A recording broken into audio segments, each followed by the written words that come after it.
বাংলাদেশের রাজনীতিতে নতুন মেরুকরণ, ইসলামী শক্তির অভ্যুদয়। দেশের রাজনীতিতে ইসলামপন্থী দল হিসেবে জামায়াত ইসলামী ও ইসলামী আন্দোলন বাংলাদেশ পরস্পর বিরোধী অবস্থানে থাকলেও নতুন পরিস্থিতিতে দূরত্ব ঘোচার আভাস পাওয়া যাচ্ছে। গত মঙ্গলবার দুপুরে বরিশালের চরমোনাই পীরের দরবারে ইসলামী আন্দোলনের আমির মুফতি সৈয়দ মোহাম্মদ রেজাউল করিমের সঙ্গে সৌজন্য সাক্ষাৎ করেন জামায়াতে আমির ডাক্তার শফিকুর রহমান। পরে তিনি চরমোনাই পীরের দেওয়া মধ্যাহ্ন ভোজে অংশ নেন। এ নিয়ে রাজনীতি সহ জনমনে ব্যাপক কৌতূহলের জন্ম দিয়েছে। তবে কি ইসলামী দলগুলোর ঐক্য তাহলে চূড়ান্ত হওয়ার পথে? যদিও কেউ কেউ বলছেন এত দ্রুত সম্ভব নয়। গত 5 আগস্ট পরবর্তী রাজনৈতিক অঙ্গনে ঘটছে নানা ঘটনা। অভ্যুত্থানের মুখে শেখ হাসিনার ভারত পলায়ন একরকম আওয়ামী লীগকে দেশের রাজনীতির মাঠ থেকে সাইড বেঞ্চে বসিয়ে দিয়েছে। এই মুহূর্তে মাঠের বড় দল বিএনপি, আর প্রতিপক্ষ হিসেবে আছে জামায়াত ইসলামী। দীর্ঘদিনের মিত্র জামায়াত এবার রাজনীতির মাঠে বিএনপির প্রধান প্রতিপক্ষ। যমুনা ইলেকট্রনিক্সের সুপার এক্সচেঞ্জ অফারে 1-এর ভিতর 3 পুরনো বদলে নতুন নিন যমুনা ইলেকট্রনিক্স। তাই দল ভারী করতে ধর্মভিত্তিক দলগুলো নিয়ে ঐক্য করতে চেষ্টা চালিয়ে যাচ্ছে জামায়াত। সে প্রেক্ষিতে এবার ধর্মভিত্তিক দলের মধ্যে অন্যতম পরিচিত চরমোনাই পীরের দল ইসলামী আন্দোলন বাংলাদেশকে নিজের ডেরায় ভেড়াতে চেষ্টা করে যাচ্ছে জামায়াত ইসলামী।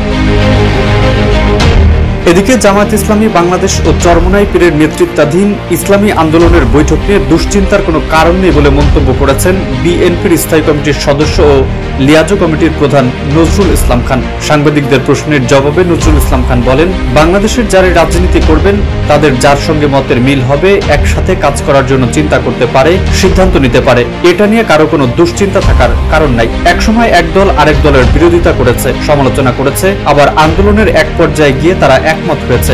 এটাতে অবাক হওয়ার কি আছে? তিনি আরো বলেন, আজকে যারা একমত কালকে তারা একমত নাও থাকতে পারে। এটাও বাংলাদেশে ঘটেছে বহুবার, তাতেই বা অবাক হওয়ার কি থাকতে পারে? কাজেই এই বিষয়গুলো নিয়ে দুশ্চিন্তাগ্রস্ত বা এটা নিয়ে মন্তব্য করার কোনো প্রয়োজন আছে বলে আমি মনে করি না। তারা তাদের রাজনৈতিক বিশ্বাস থেকে যা উচিত মনে করবেন তারা তা নিশ্চয়ই তা করবেন। অন্যদিকে ইসলামী দলগুলোর ঐক্য বা জোট হচ্ছে কিনা এমন প্রশ্নের জবাবে দু দলের আমির ঐক্যের জন্য জনসাধারণের কাছে দোয়া চান। তারা বলেন, ইসলামী দলগুলো ভোট কেন্দ্রে একটি বাক্স পাঠানোর চেষ্টা চালিয়ে যাচ্ছে। বৈঠকে জামায়াতের আমির ডাক্তার শফিকুর রহমান বলেন, আমরা মূলত ইসলামী দলগুলোর মধ্যে ঐক্য দেখতে চাই। আমাদের মিলন মেলা আল্লাহর জন্য, এই মিলন রাজনীতির মাঠেও থাকবে। আমাদের মধ্যে কোনো বিরোধ নেই। জনগণের প্রত্যাশা নির্বাচনের সব কেন্দ্রে ইসলামী দলগুলোর যেন একটি বাক্স থাকে। সাংবাদিকদের প্রশ্নের জবাবে ইসলামী আন্দোলন বাংলাদেশের সিনিয়র নায়েবে আমির মুফতি সৈয়দ ফয়জুল করিম বলেন, নির্বাচনের সময় ইসলামের পক্ষে একটি বাক্স কেন্দ্রে পাঠানোর প্রচেষ্টা আগেও ছিল, এখনো চলছে। বিভিন্ন কৌশলে গত 53 বছর ইসলামী দলগুলোকে দূরে রাখা হয়েছে।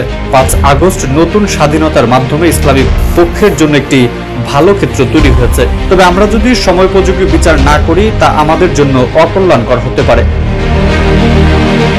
তিনি আরো বলেন, দু দলের শীর্ষ নেতাদের বৈঠক কেবল সৌজন্য সাক্ষাৎ। আমরা দ্রুত ঐক্য চাই। বিষয়টি এখনো আলোচনার মধ্যে রয়েছে। দুই দলের শীর্ষ নেতার সাক্ষাতে ঐক্যের সূচনা কিনা জানতে চাইলে জামায়াত ইসলামের সহকারী secretary general AHM Hamidur Rahman Azad বলেন, কেউ তো বলেনি যে ওই বৈঠক ঐক্যের সূচনা।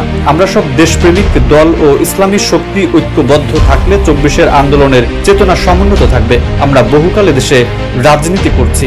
ইসলামী আন্দোলন বাংলাদেশের সঙ্গে দীর্ঘদিন ধরেই যোগাযোগ রয়েছে। তারই ধারাবাহিকতায় চরমোনাই পীরের সঙ্গে সাক্ষাৎ হয়েছে। এটি নতুন নয়। আগামী নির্বাচনে বিএনপির সঙ্গে জামায়াতের বনিবনা হওয়ার সম্ভাবনা ক্ষীণ, এমনটা বিবেচনায় নিয়ে জামায়াতের নীতি নির্ধারকরা অন্যান্য ইসলামী দলের সঙ্গে একটি নির্বাচন ঐক্য গড়তে চাইছেন। এই লক্ষ্যে দলটি যোগাযোগ বাড়িয়েছে। তবে নির্বাচন ঐক্য করার বিষয়টি এখনো দৃশ্যমান নয়, চূড়ান্ত রূপ নিতে আরো সময় লাগবে। যদিও চরমোনাই পীরের দল ইসলামী আন্দোলন বাংলাদেশ বরাবরই বলেছে যে জামায়াতের সঙ্গে তাদের আদর্শগত কিছু মতানৈক্য রয়েছে, যে কারণে ঐক্য গড়তে বিলম্ব হচ্ছে। কিন্তু জাতির বৃহত্তর স্বার্থে ইসলামী দলগুলোর ঐক্য গড়তে কোনো বাধা হবে না, কেননা জামায়াত ইসলামীকে বাদ দিয়ে ইসলামী দলগুলোর নির্বাচনী ঐক্য শক্তিশালী হবে না বলে অধিকাংশের মত।